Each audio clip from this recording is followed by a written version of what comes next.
My name is Eleanor, and I'm 35 years old. For the last 10 years, I've lived under the same roof as my husband's family. From the outside, we look perfect, wealthy, respected, admired. But behind the polished smiles and big parties, my life has been nothing short of a battlefield. The battlefield has one commander, my mother-in-law. She's elegant, sharp, and cruel in ways most people don't notice. She tells me I'll never fit into her family, no matter how hard I try. Every compliment I give, she finds a way to twist into an insult. Every effort I make, she dismisses as not good enough. For years, I tried to win her approval. I learned the family's traditions, hosted events, and kept everything running smoothly in the background.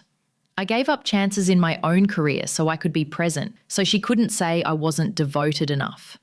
But no matter what I did, I remained at the bottom of the family chain, and I thought that would be my story forever. Until the night everything changed. I was walking back from the study after picking up some papers for my husband when I heard voices coming from the garden. It was late, too late for guests. Curiosity made me pause at the open window. That's when I saw her. My mother-in-law stood there in her silk robe, her hand on the arm of a man who wasn't my father-in-law. He leaned close, whispering something that made her laugh softly. The same laugh she'd never wasted on me. Then, in the dim glow of the garden lights, I watched them kiss. My breath caught in my throat. My heart pounded so loud I thought they'd hear it. I froze, too shocked to move, as they exchanged words I'll never forget. "If anyone ever finds out," she whispered, "the family name will be ruined." The family name. The one she guarded so fiercely. The one she always accused me of tarnishing. I backed away from the window, my hands shaking. The woman who had spent years making me feel small, reminding me that I was an outsider, had a secret that could destroy everything she stood for. When I returned to my room, I sat on the edge of my bed, trembling. For the first time in years, I wasn't the powerless one. She was. And now she knows I know. For the first time, her eyes carry fear when they meet mine across the dinner table. She's not sneering anymore. She's trembling. And the question that keeps her awake at night, and keeps me awake too, is this: will I expose her? If you are watching this from a difficult family perspective, let us know where you are watching from. Drop a comment below and subscribe to see how I turned my mother-in-law's hatred for me into the sweetest revenge that changed my life forever. I remember the first day I entered the Hayes house as a newlywed. I was full of hope, clutching the belief that marriage would give me not only a partner, but also a family. I thought my husband's parents would embrace me, that I would finally belong somewhere bigger than myself. But I was wrong. The Hayes mansion was polished and beautiful, like a palace. The long marble hallway echoed with the sound of my nervous heels. My husband squeezed my hand, whispering, "Relax, they'll love you." I wanted so badly to believe him. Then she appeared. My mother-in-law, Margaret Hayes.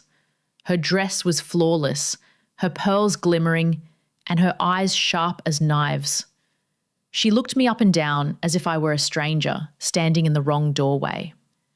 "So," she said, her voice cool, "this is the woman my son has chosen." Not a welcome, not a hug, just an evaluation. At dinner that night, the chill grew colder. She inspected every move I made, how I held the fork, how much I spoke, even how I laughed.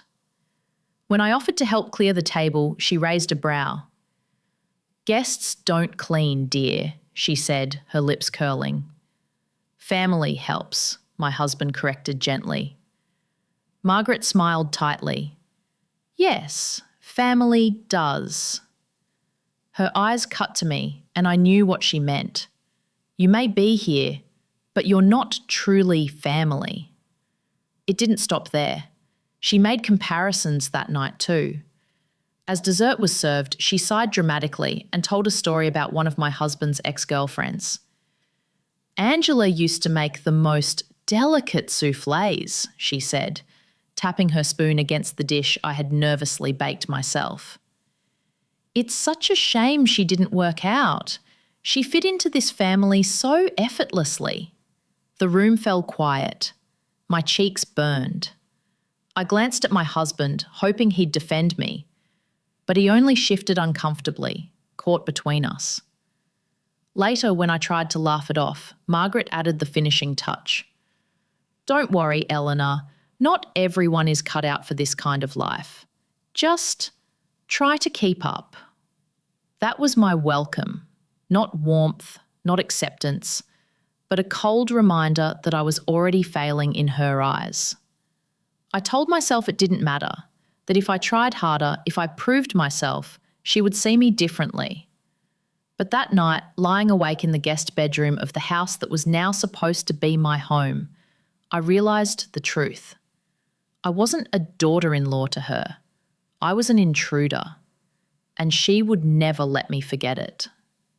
The weeks after my wedding blurred into months, and before I realised it, I was woven into the fabric of the Hayes household, not as an equal, but as the silent thread that held things together. I gave up more than I admitted, even to myself. Before marriage, I had been offered a position at a prestigious design firm, the kind of opportunity people dream of. I turned it down because Margaret said, "Your place is here, Elena. A wife's job is to support her husband, not chase childish passions."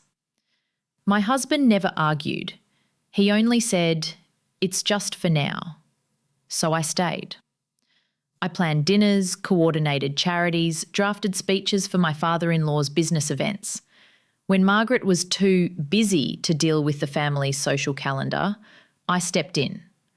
I learned which investors needed handwritten thank you notes, which guests preferred roses over lilies, which charities made the family look most generous. But none of it mattered. Margaret always made sure I stayed invisible. Once, I organised a massive charity gala for the family foundation. Everything from the seating chart to the silent auction list was my work. I spent weeks balancing details no one else cared about. The night of the event, when guests praised the flawless execution, Margaret beamed proudly. "Yes," she said, her hand resting on Daniel's shoulder, my husband. "It was all his idea." I stood beside him, smiling politely, while my stomach twisted. Daniel didn't correct her. He never did. My only comfort came from my cousin Lila. She visited often, sensing what others ignored. "You're the one keeping this family shining," she told me one night as we cleaned up after another event. "They'd crumble without you."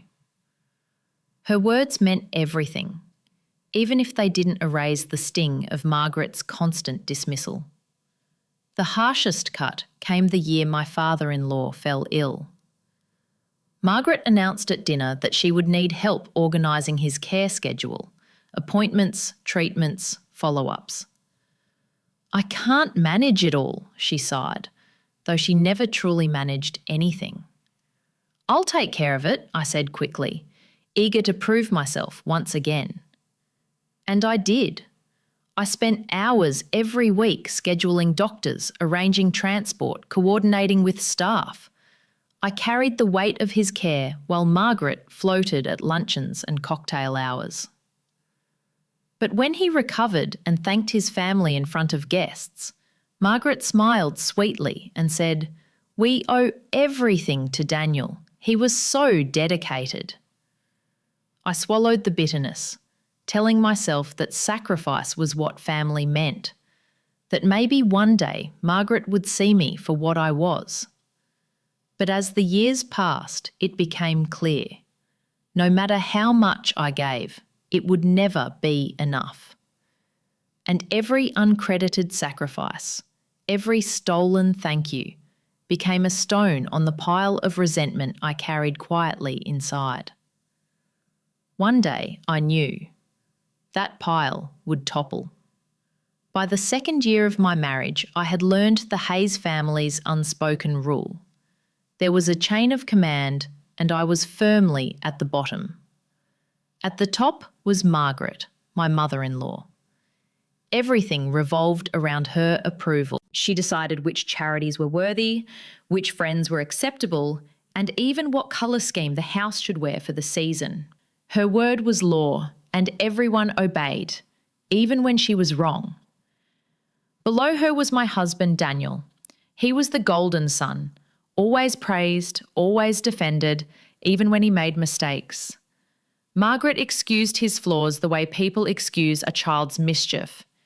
He has vision, she'd say, when he forgot details I had spent weeks preparing. Then came my father-in-law, who floated somewhere between pride and silence. He rarely contradicted Margaret, preferring to keep the peace. He looked at me kindly sometimes, but never stepped in when Margaret cut me down. And then, at the very bottom, there was me. I wasn't completely ignored. No, that would have been easier. Instead, I was always present but treated as if I barely mattered. I was invited into rooms only so my absence wouldn't look suspicious, then dismissed the moment I spoke. It was at a board dinner that I felt this most sharply.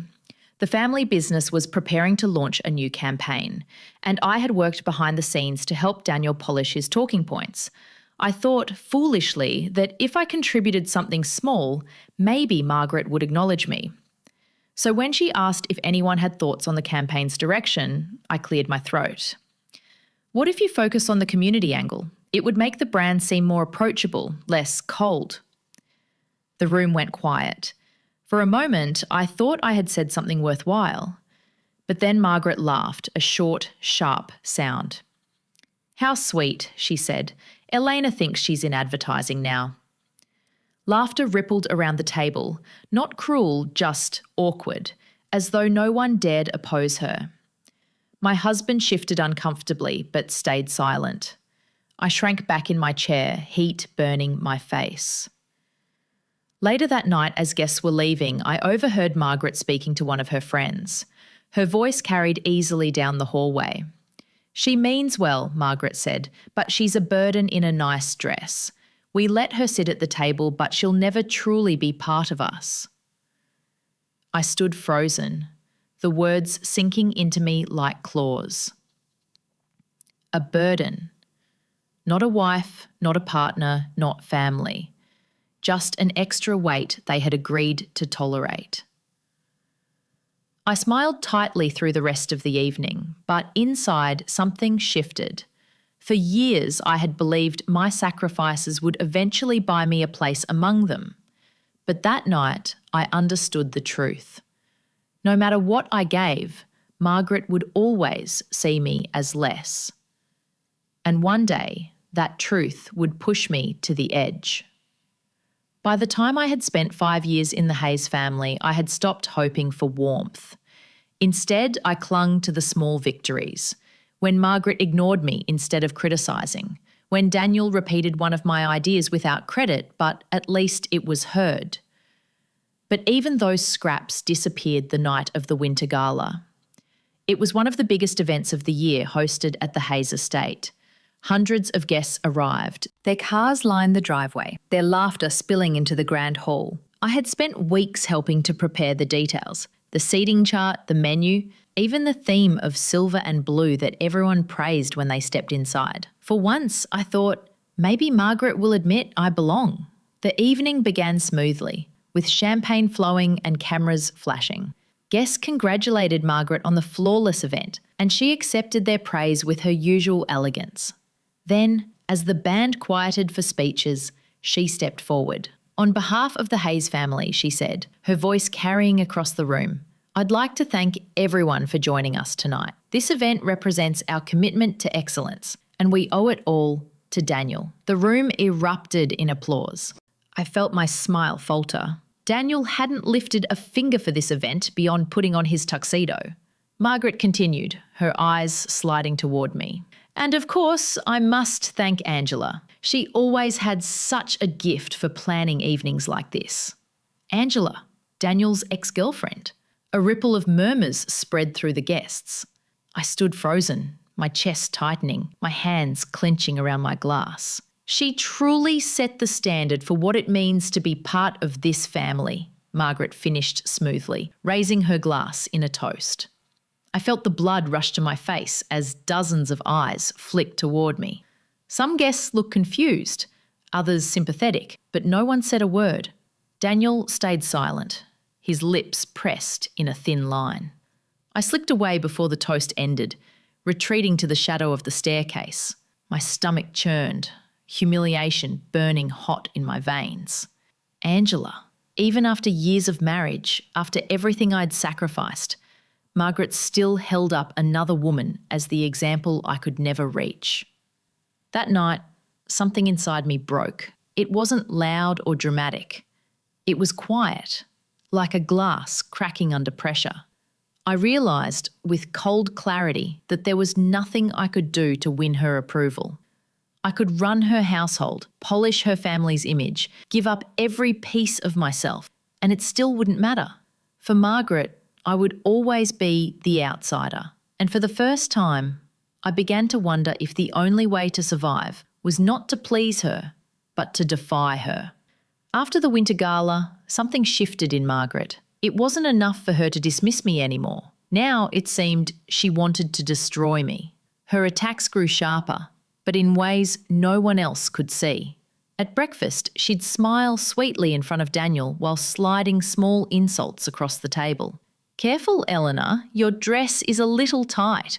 You wouldn't want people to think you've let yourself go." Or she'd sigh in front of the staff, pretending to be concerned. "I do hope Eleanor remembers to order the flowers this time. She has such a forgetful mind." Every word chipped at my place in the house, making me look unreliable. The breaking point came during preparations for an upcoming foundation dinner. Margaret had entrusted me with the details. At least that's what she said. I spent days arranging the seating chart, carefully balancing donors, politicians and family friends. I triple-checked every name and placement. On the night of the rehearsal, the room filled with board members and staff. Margaret floated in, inspecting everything with narrowed eyes. Then it happened. One of the guests looked at the chart and frowned. "My name isn't here," he said, "nor my wife's, but I see us listed at the very bottom as tentative." A ripple of disapproval spread. I hurried forward, heart pounding, to explain. But Margaret was faster. "Oh dear," she said, placing a hand on his arm. "It must have been an oversight. Elena's still learning how to handle these details. I told her these dinners can be overwhelming." Laughter bubbled in the room, polite but edged with mockery. My cheeks burned. I knew I hadn't made that mistake. I had checked and rechecked those lists. Later, when the room cleared, I confronted Margaret. "You switched the names," I said quietly. She smiled, her lipstick perfect, her eyes sharp. "Prove it." My hands trembled at my sides. "Why are you doing this?" Her smile widened. "Because, dear, you don't belong here, and the sooner everyone sees that, the better for all of us." That night, I cried into my pillow, rage and helplessness twisting inside me. But when I calmed, I realised something important. Margaret wasn't just cruel, she was calculated. Every move she made was designed to push me out. I couldn't keep playing defence. The next morning, my cousin Lila came by. She had heard whispers from staff who pitied me. "She's setting you up," Lila said, her eyes fierce, "and she won't stop until you're gone." Her words planted a seed in me. For years, I had been the one bending, sacrificing, trying to hold this family together. But if Margaret was willing to sabotage me, maybe it was time I started watching her just as closely. Because somewhere deep down, I felt certain. Sooner or later, she would make a mistake. And when she did, I would be ready. Margaret didn't stop after the foundation dinner rehearsal. If anything, the success of her little trick made her bolder. She had shown the family I was clumsy and forgetful. Now she wanted to prove I was dangerous. It began with whispers. At brunch one Sunday, she leaned across the table, smiling as though she were sharing gossip. "I've heard stories about your past, Elena. University days, careless choices." My fork froze in midair. "What are you talking about?" Her smile never wavered. "Oh, nothing concrete, just things people say. You wouldn't want anyone to think you were reckless before marrying into this family, would you? Daniel glanced at me, puzzled, but Margaret quickly changed the subject, leaving me with a knot in my stomach. A few days later, she cornered me in the library. If you don't want embarrassing rumours spreading, I suggest you start showing more gratitude, less resistance. When I ask something of you, you say yes. I stared at her, stunned. You're making this up. Her voice dropped, cold and steady. Perception matters more than truth. Once people believe a story, it doesn't matter if it's false. Do you really want your husband questioning who he married? The threat settled over me like ice. She was right about one thing. Reputation in this family was everything. If she told enough people I had a scandalous past, they'd believe her before they'd ever believe me. That night, I sat in my room twisting my wedding ring. For years, I had thought my silence protected me. If I kept my head down, if I worked hard enough, Margaret might finally accept me. But now I saw the truth. Silence only gave her more power. When I told Lila what had happened, she clenched her fists. She's blackmailing you with smoke. You've done nothing wrong, Elena, but she knows you're afraid of losing everything. Her words stung because they were true. I was afraid. I had built my life around Daniel and his family, and I didn't know who I was without them. But Margaret had underestimated me in one way. She thought I would bow to her forever. She didn't see that her cruelty had begun to spark something else in me, anger, sharp and alive. The next week, I noticed something strange. Margaret had started making late-night phone calls, slipping into the garden with her voice low and urgent. Once, I caught her rushing to silence her phone when I entered the room. She brushed it off with a smile, but her eyes flickered nervously. For the first time, I wondered if Margaret wasn't as untouchable as she wanted everyone to believe. She had secrets, and if I could find them, maybe her power over me would crumble. After Margaret's threats, I started noticing things I had ignored before. Small details, slips in her perfect mask. She had always been a creature of routine. Breakfast at 8, a walk in the rose garden at 9, endless phone calls in the afternoon. But now she was restless. She slipped away at odd hours, her phone clutched tightly in her hand. Once, I passed her room and heard her voice sharp and urgent before she noticed me and fell silent. "Who were you talking to?" I asked lightly. She smiled without missing a beat. "Charity matters, nothing you'd understand."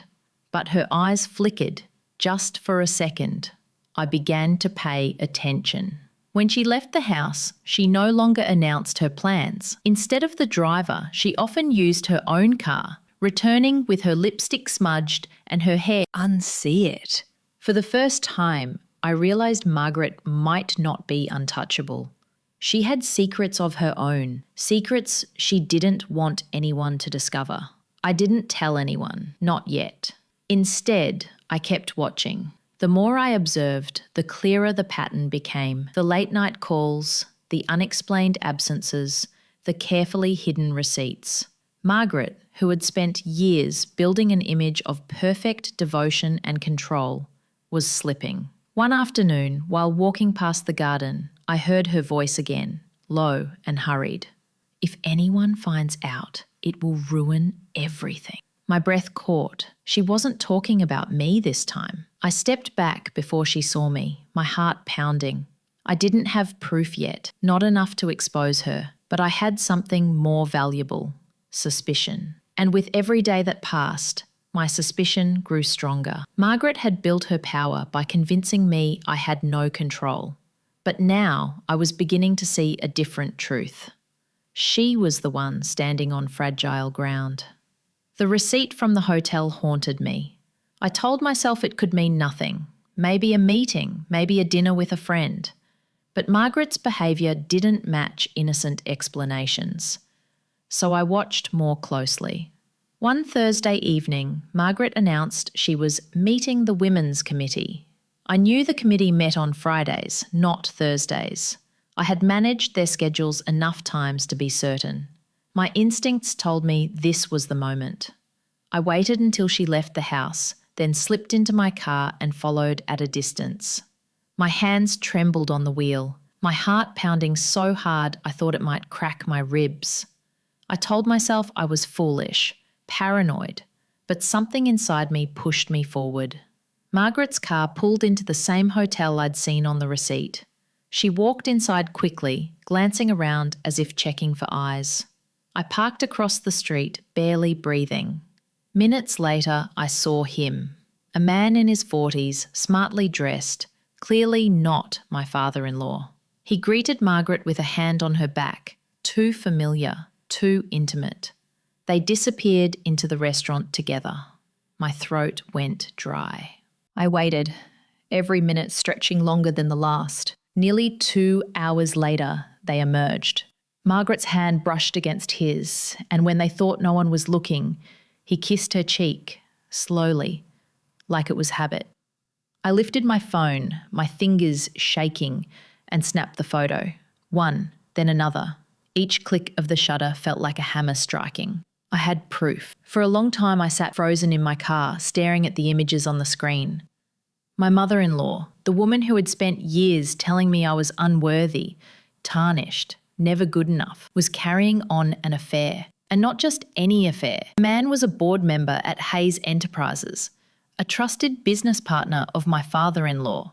If this became public, it wouldn't just ruin Margaret's reputation, it would shake the entire family's name. By the time I returned home, the house was quiet. Margaret was already upstairs, her mask firmly in place, laughing lightly with Daniel about the committee meeting. I sat at my vanity, staring at my reflection. For years I had been powerless, bent beneath her cruelty. But now, in my phone, I held something she couldn't erase, something she couldn't twist against me. For the first time, I wasn't the one trembling. She was. She didn't know it yet, but I did. And the question clawing at my mind was simple. What would I do with this secret? The photos burned a hole in my pocket for days. I carried them on my phone, hidden in a locked folder, glancing at them in moments of doubt just to remind myself they were real. For the first time, Margaret's sharp words didn't cut as deep. When she criticised my dress, I thought of the lipstick she'd smudged in the hotel restaurant. When she sighed about my forgetful nature, I remembered the way her hand lingered on that man's arm. She was no longer untouchable. I didn't plan to reveal the secret immediately. No, secrets are more powerful when they're held, not shouted. So I tested it. At breakfast one morning, Margaret made one of her usual jabs. "Elena, dear, do try to eat less bread. Appearances are everything in this family." I looked up, calm, and met her eyes. "You're right," I said evenly. "Appearances do matter. Sometimes they matter more than truth."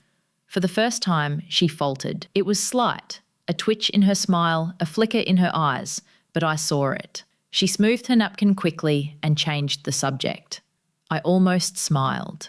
Over the next week, I began leaving small hints, careful enough to keep Daniel and my father-in-law oblivious, but sharp enough that Margaret would feel the edge. When she boasted about the family's spotless reputation, I said softly, "Every family has its secrets, some more dangerous than others."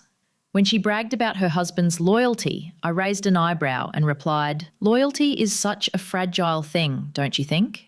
Each time her mask cracked a little more, her laughter grew tighter, her glances lingered on me longer, as though she were trying to read how much I knew. Then, one evening, she cornered me in the hallway. "What game are you playing, Eleanor?" she asked, her voice low, her usual elegance edged with steel. I tilted my head. "I'm not playing a game, but if I were Margaret, would you be winning?" For once, she had no reply. She turned on her heel and walked away, her back stiff, her silence louder than any insult she'd ever thrown. That night at dinner, she was unusually quiet. Daniel noticed, asking if she felt well. She waved him off with a strained smile, but her eyes kept flicking toward me, wary, calculating. For the first time, the power between us had shifted. I didn't feel triumphant, not yet. The battle wasn't over, but I no longer felt like the burden at the bottom of the chain. I had something Margaret feared. And fear, I realised, was the one language she couldn't twist against me. I couldn't carry the secret alone forever. The weight of the photos, the knowledge of what they meant, pressed on me day and night. So one afternoon, I asked Lila to meet me at a quiet cafe away from the family's usual haunts. She arrived with her usual warm smile, but it faded when she saw my face. "What's wrong?" I pulled out my phone and slid it across the table. Her eyes widened as she scrolled through the photos. Margaret and the man at the hotel, the kiss, the hand brushing against his. "Oh my God," Lila whispered. "That witch has been tormenting you for years, and she's the one tearing the family apart." I nodded, my hands gripping the edge of my cup. She always said I'd never belong, that I'd ruin the family's name. But if anyone knew about this, Lila looked up sharply, then she's finished. Elena, this is your chance. You don't have to let her keep stepping on you. Her words stirred something deep inside me.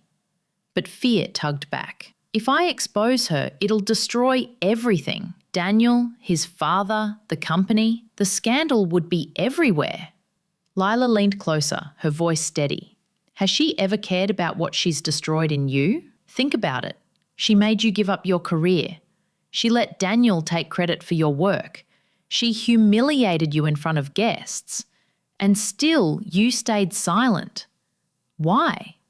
To protect a family that never protected you. I swallowed hard. Memories rushed back. The speeches I had written, the galas I had planned, the appointments I had managed, all claimed by Margaret and Daniel as if I hadn't lifted a finger. You've carried them, Lila continued, while they've crushed you. And now you finally have the truth in your hands. Don't waste it. I stared at the photos again, my chest tight. For so long I had dreamed of being seen, of being respected. Maybe this was the only way. But part of me still hesitated. Using this secret felt dangerous, like stepping into a storm I might not survive. I don't want to become like her, I whispered. Lila reached across the table, squeezing my hand. You're nothing like her. You're not lying. You're not destroying. You're protecting yourself. For once, Eleanor, you'd be choosing you. Her words settled over me like a spark in dry wood. For years, I had been the one sacrificing, the one bending until I nearly broke. Maybe it was time to stop. When I walked out of that cafe, the decision wasn't fully made. But for the first time, I felt the possibility of a different future. A future where Margaret wasn't the one holding all the power. Margaret must have sensed the shift in me. Maybe it was the way I no longer bowed my head at her insults, or the way my eyes lingered on hers when she tried to cut me down. Whatever it was, she knew something had changed, and she wasn't about to let it go unanswered. Her new strategy was simple: turn Daniel against me. It began with small whispers, dropped in his ear when she thought I wasn't listening. Eleanor seems distracted lately, don't you think? Not as focused on the family. Or, she disappears sometimes. Are you sure you know where she goes? At first, Daniel brushed them off. But Margaret was patient. Like water dripping on stone, her words wore down his certainty. One evening, after dinner, Daniel closed the bedroom door behind us and turned to me. Is there something you're not telling me? My stomach tightened. What do you mean? He hesitated, then said quietly, Mother says you've been distant and secretive. I froze. The irony was so sharp I almost laughed. Margaret accusing me of secrets? But Daniel's eyes were serious, clouded with doubt. I've been the same as always, I said carefully. If I seem distant, it's because I'm tired of being treated like an outsider in my own home. He sighed, running a hand through his hair. Eleanor, you know she can be harsh, But she's just trying to protect the family. If you'd make more of an effort. My chest tightened with anger. More effort? Daniel, I gave up my career, my time, my voice for this family. I've planned every event, kept everything running, while she's humiliated me at every turn. And you tell me to try harder? His silence cut deeper than any words. That night, I lay awake beside him, staring at the ceiling. Margaret's poison was working. She was pulling him away from me, piece by piece. But I wasn't powerless anymore. I still had the photos, the proof, the weapon that could shatter her grip forever. The next morning, I decided to test the ground. As Daniel poured his coffee, I slid my phone onto the counter, the screen dark but angled toward him. Tell me, Daniel, I said softly. Do you believe your mother is always honest? He frowned. What are you getting at? I tapped the phone, my finger hovering over the folder where the photos were stored. Because I know things she doesn't want you to see. His eyes narrowed, suspicion flickering. Eleanor, what are you hiding? I didn't answer. Not yet. I let the silence stretch, heavy and sharp, before sliding the phone back into my pocket. Margaret wanted to turn Daniel against me, but I had something stronger than whispers. I had the truth, and sooner or later, he would see it. The tension in the house grew thicker with each passing day. Daniel watched me more closely now, torn between his mother's whispers and his trust in me. Margaret, sensing his doubt, pressed harder, dropping comments at dinner, feigning concern in front of staff, weaving a story where I was the ungrateful outsider tearing the family apart. But cracks were forming. One evening, as Daniel and I dressed for a charity event, I pulled out my phone. My hands shook, but my voice was steady. You've asked me what I'm hiding. It's time you saw. He looked at me warily as I opened the folder and showed him one of the photos. Margaret at the hotel restaurant, leaning in close to the man whose hand brushed hers. Daniel's face drained of colour. That's not possible. It's real, I said quietly. I didn't want to show you, but she's been poisoning you against me while she carries secrets that could destroy everything. He stared at the photo for a long time, then shut his eyes. If this is true, everything she's said about you, everything she's done. He stopped, shaking his head. It is true, I said firmly.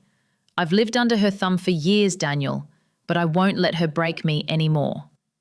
He didn't answer, but when we walked into the event together, his hand tightened around mine in a way it hadn't for months. For the first time, I felt him standing with me instead of against me.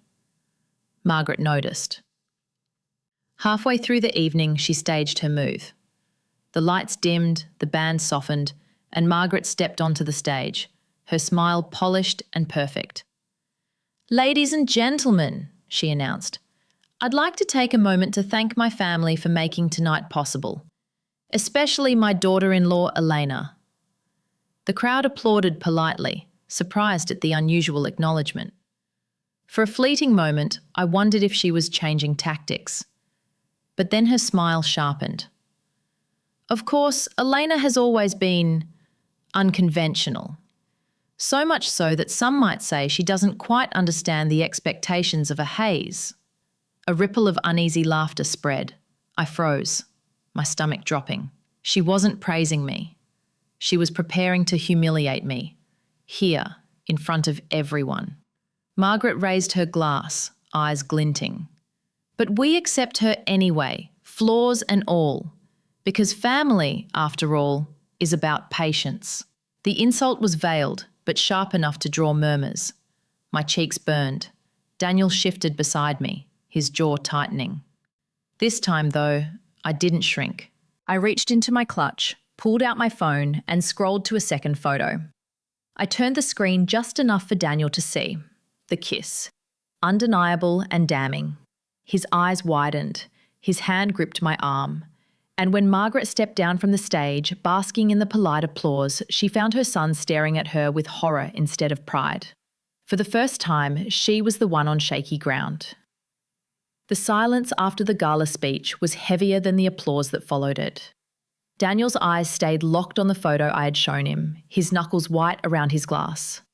Margaret basked in her moment, unaware that the ground beneath her was beginning to crack. When we returned home, the confrontation erupted. Daniel cornered her in the study, his voice low but furious. "Tell me the truth. Who is he?" Margaret blinked, her practiced smile faltering. "What are you talking about?" I stepped forward, my phone in hand. The photo glowed on the screen. Margaret, lips pressed against another man's cheek, her hand gripping his. Her face drained of colour. "It's not what it looks like," she whispered. Daniel slammed his fist on the desk. "Don't you dare insult me with excuses. You spent years tearing Eleanor down, claiming she was unworthy, while you—" his voice broke with anger. "You're the one betraying us." For once, Margaret had no sharp retort. She stood frozen, her mask slipping as silence filled the room. The next days were chaos. Whispers ran through the family like wildfire. Staff members exchanged glances in hallways. My father-in-law grew quiet and withdrawn, his trust in his wife visibly shaken. At dinners, Margaret tried to smile, but her laughter sounded brittle, her eyes constantly darting to Daniel, who refused to meet her gaze. It didn't take long for the wider family to notice. At a Sunday gathering, one of Daniel's cousins pulled me aside. "Is it true?" he asked softly. "About Margaret?" I didn't answer, but my silence was enough. By the end of the night, the whispers had become certainty. Margaret's empire of control, her reputation, her superiority, her power, was crumbling, piece by piece. She tried one last desperate defence. Late one evening, she came to my room, her pearls clutched tightly in her hands. "Eleanor," she said, her voice trembling, "you can't tell anyone else. Please. This family's name would be ruined." I looked at her, the woman who had spent years calling me a burden, mocking my every effort, reducing me to nothing. And now, here she was, begging me for silence. "You always said appearances mattered more than truth," I whispered. "Now you know how fragile appearances are." Her eyes filled with panic. "I'll do anything. If you protect me, I'll stop. No more insults, no more sabotage. I'll make them respect you." The irony stung. She offered me the acceptance I had once begged for, but only now, when she was cornered. I didn't answer her that night. I simply closed the door and left her standing there, her power finally stripped away. For the first time, Margaret Hayes was afraid. And the decision of what came next rested entirely in my hands. Margaret's plea echoed in my ears for days. "I'll do anything. Protect me and I'll stop." Once those words would have been enough. For years I had longed for even the smallest scrap of approval. I had bent myself into shapes that never fit, given pieces of my life away, all for the hope that she might finally see me. But now, standing at the edge of everything I had endured, I realised something simple and terrifying. I didn't need her approval anymore. The choice wasn't between protecting her or exposing her. The choice was between staying chained to her cruelty or freeing myself for good. At the next family gathering, the tension was unbearable. Cousins whispered in corners. My father-in-law sat stiff and silent, his hand shaking slightly as he held his glass. Daniel stood beside me, distant but loyal, his eyes clouded with hurt. Margaret swept into the room, her smile polished but her eyes frantic. She raised her glass, trying to reassert control. "To family," she said brightly. "Unshakable as always." The words rang hollow. No one moved. No one toasted. I stepped forward. My heart pounded, but my voice was steady. "Family is built on truth," I said, "and truth has a way of surfacing, no matter how hard we try to bury it." Margaret's eyes snapped to mine, sharp and pleading. "Don't," they begged silently. But I had already decided. I pulled out my phone and placed it on the table. The photos lit up the screen. Her with the man at the hotel. Her laugh caught mid-smile. Her betrayal undeniable. Gasps filled the room. For a moment, time stood still. My father-in-law's face collapsed with grief. Daniel closed his eyes, the weight of the truth finally sinking in. Around us, the family's whispers swelled into a storm. Margaret's glass slipped from her hand, shattering against the floor. She reached out toward me, her voice breaking.